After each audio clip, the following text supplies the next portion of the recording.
Olá, pessoal. Vamos dar início aqui ao cenário. A fonte energética da gente é petróleo e gás, certo?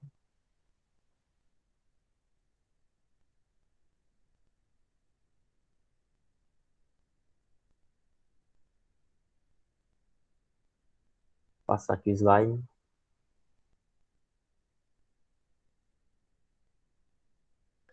Bom, eu me chamo Francisco Radilson e gostaria que o restante do pessoal se apresentasse também, por favor. Sou o Cleuto Fernandes.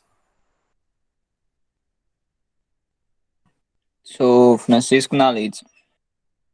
Me chamo Luan Barreto.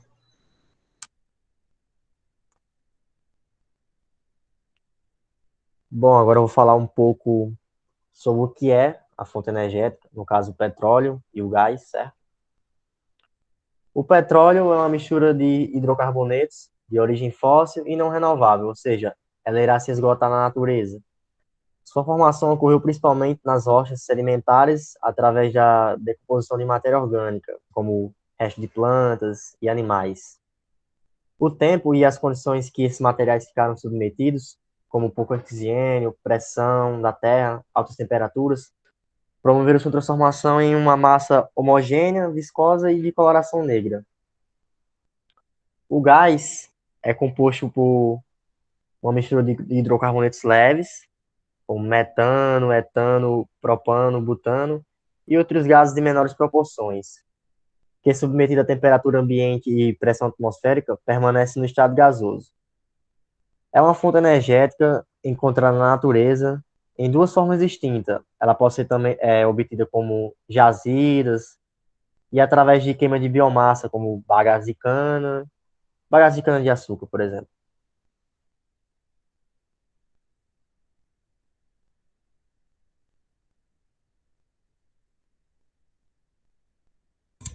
Pronto, pessoal, agora vamos falar um pouco de como é usada a nossa fonte de energia, que é o petróleo e gás. Começando pelo petróleo. O petróleo é o principal responsável pela geração de energia elétrica em diversos países do mundo.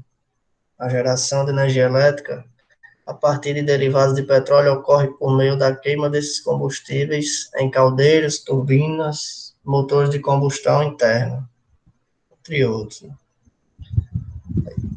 E o nosso gás natural é um combustível bastante versátil e seu consumo é um predominante na área de transportes, através do uso em veículos, substituindo o petróleo e o diesel pelo gás natural veicular, que é o nosso GNV, que é um subproduto do gás natural. Nas indústrias, é utilizado como fonte de geração de energia e matéria-prima necessária à indústria gasoquímica, para a produção de outros compostos como metano e ureia. E nas residências, através do uso do gás liquefeito de petróleo, que é o nosso GLP, mais conhecido como gás de cozinha. Dentre esses combustíveis que a gente tem no petróleo e gás, nós temos a gasolina, que é utilizado como combustível, né? O querosene, que é usado como combustível para turbinas a jato. O óleo diesel, usado especialmente em transportes rodoviários, aquaviários e também nas termoelétricas. E o óleo combustível, utilizado como fonte de calor na indústria. É isso. Bom, gente, agora eu vou falar um pouco de como ocorre a conversão de energia dessas fontes. O petróleo ainda é responsável por cerca de 8% de toda a eletricidade gerada no mundo. A geração de energia elétrica a partir de derivados de petróleo ocorre por meio da queima desses combustíveis em caldeiras, turbinas e motores de combustão interna. A utilização de caldeiras e turbinas é similar aos demais processos térmicos de geração e se aplica ao atendimento de cargas de ponta ou aproveitamento de resíduos de refino do petróleo. Já o gás natural, na geração termoelétrica, a eletricidade é produzida a partir da queima de combustíveis, sendo o gás natural um dos mais utilizados no Brasil. O vapor produzido na queima do gás é utilizado para movimentar turbinas ligadas a geradores. O desenvolvimento desse tipo de geração relativamente recente, entre o início da década de 1940. Atualmente, as maiores turbinas a gás chegam a produzir 330 megawatts de potência e os rendimentos térmicos atingem a média de 42%. Agora eu vou falar também um pouco sobre as vantagens e as desvantagens de usar esses tipos de fontes. Por ambos serem combustíveis fósseis, a fonte de energia apresenta vantagens e desvantagens similares. Agora eu vou falar sobre as vantagens. Essas fontes possuem elevada eficiência energética quando comparada a outros tipos de energia, produzida em quantidades significativas por unidade de peso. Seus reservatórios geralmente apresentam facilidade de localização, extração e processamento. Possui melhor custo-benefício do que as fontes de energia alternativa. Agora, eu vou falar também sobre as desvantagens. Erros de armazenamento e extração, por exemplo, do gás natural e do petróleo podem causar inúmeros e graves acidentes, tanto ao meio ambiente quanto à saúde.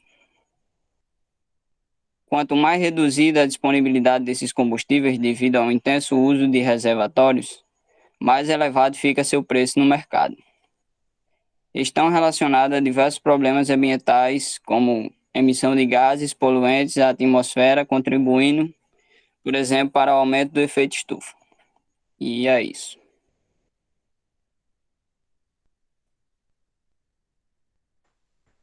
Bom, eu vou falar um pouco sobre o petróleo no cenário tanto nacional quanto nacional. Aí, antes de citar um pouco sobre a importância do petróleo nesses cenários, vou falar um pouco sobre a história do petróleo aqui no Brasil e a sua aplicação perante a sociedade e os problemas que ele tem causado, não só ao meio ambiente, como na nossa sociedade, ao decorrer da história. O petróleo foi visto pela primeira vez no Brasil no início do século XX, quando se constatou a existência de uma lama negra que era inicialmente utilizada no meio de construção civil, nos tempos antigos. No Brasil, quando iniciou-se a colonização, já se tinha conhecimento sobre esse tipo de componente. Porém, não se tinha visto ainda por aqui, no nosso território. Até que no litoral da Bahia, uma vez se depararam com esse tipo de lama. E foi constatado que esse tipo de lama ele era muito combustão, era capaz de fazer uma combustão muito fácil. Então ele passou a ser utilizado na iluminação pública, que até o momento era feito por uso de óleo de baleia. Só no início do século XX que foi iniciado de fato a produção em escala e a procura, que foi quando iniciaram-se as grandes expedições. Mas só no ano de 1930 foi que obtivemos um retorno positivo. Foi quando realmente conseguimos grandes reservatórios que eram rentáveis à produção, que era nos entornos do rio Muraú, na Bahia. Se tratando de impactos sociais, o petróleo, desde os seus primórdios, ele foi responsável por grandes conflitos, pois desde o início da industrialização, sempre foi dito que aquele país que possuía mais reservas de petróleo possuía mais poder financeiro e mais capacidade de poder ter futuramente um poder bélico maior. E nos dias de hoje ainda podemos ver diversos conflitos internacionais, como podemos citar ali a briga política com a Venezuela, que é detentora das maiores reservas de petróleo da América, e os Estados Unidos está sempre interessado ali nos campos, né? Aí, tanto é que os Estados Unidos hoje, apesar de não possuir o melhor petróleo, mas os Estados Unidos hoje é detentor da maior produção de barris de petróleo por dia. Apesar de, do Oriente Médio possuir o petróleo de melhor qualidade, mas os Estados Unidos ainda tem esse título de ser o maior detentor. Se tratando de impactos ambientais, chega a ser uma coisa repetitiva falar sobre isso. Nós vemos todo dia na nossa sociedade aí a poluição aí desenfreada causada por dióxido de carbono, tanto de queima de combustível aí por conta dos carros, como no meio industrial. Aí agora sim, citando um impacto de maior escala, a gente pode citar o desastre da plataforma, né, da Deepwater Horizon, que aconteceu no ano de 2010, no Golfo do México, que até hoje foi considerado o maior desastre ambiental na indústria petrolífera, que acarretou quase na destruição total da fauna daquele local, tanto da fauna como da flora. E deixou 11 mortos e 22 trabalhadores feridos. Completou 11 anos agora, no dia 20 de abril. Estima-se que o prejuízo causado por esse acidente foi de cerca de 17,2 bilhões de reais, até a época em que tinha sido publicado nesse site. Só que de lá para cá já existiram mais fases de descontaminação e de recuperação da fauna em si. E é isso. O petróleo ele é produzido tanto em terra quanto em mar, e isso ocasiona um impacto ambiental muito forte, tanto em terra como em mar. No Brasil, sua grande maioria é produzida em terra, apesar da maior reservatório de petróleo ser o pré-sal, né, que é em mar, mas hoje a gente tem em terra a maior produção do Brasil. E é isso.